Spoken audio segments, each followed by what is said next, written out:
Xirfadahani waxay noqdeen kuwa ugu muhiimsan casrigani aynu joogno. Qofka xirfadani leh waa qofka loogu baahi badan yahay waddamada horumaray, waxayna ku shaqeeyaan lacago aad u badan. Xirfadani haddii aad barato mid ka mid ah, waxay gebi ahaanba beddeli doontaa noloshaada. Ku darso waxaa jira remote jobs wax la dhaho, adoo xaafadaada jooga u shaqaysan kartid haddii aad taqaano. Intaan u gudagalin xirfadahan, waxaan qaybta ugu dambaysa muuqaalkani kula wadaagayaa meesha aad ka helayso koorsooyinkan iyagoo free ah.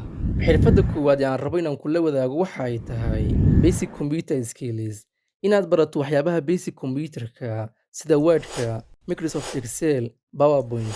Haddii si fiican aad u barato sida ay u shaqeeyaan, waxaad ku heli kartaa shaqo, mid online ah iyo mid magaalada aad joogtidba. Xirfadda labaad, graphic design. Xirfadda naqshadaynta waa xirfad aad u ballaaran, leh software kala duwan.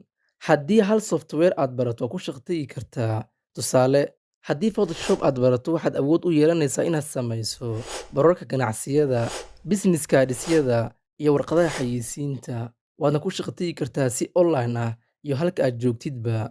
Ama waxaad baratay sida video loogu edit gareeyo Premiere Pro ama software kale, waxaadna isku keeni kartaa muuqaallo badan, waad hagaajin kartaa. Kalarka sida loo saxo ayaad baratay.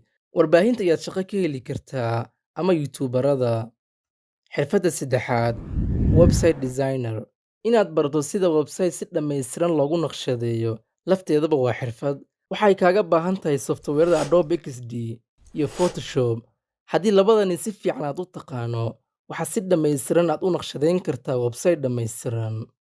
Waxaadna ku heli kartaa shaqo online ah, lacag aad u badanna waad ku qaadan kartaa. Xirfadda afaraad, programmer. Inaad taqaano luqadaha kombuyuutarka lagula hadlo, waxna lagu dhiso sida website-yada, softwareda iyo mobile appska. Waxa kugu filan 6 bilood oo aad waqti siiso.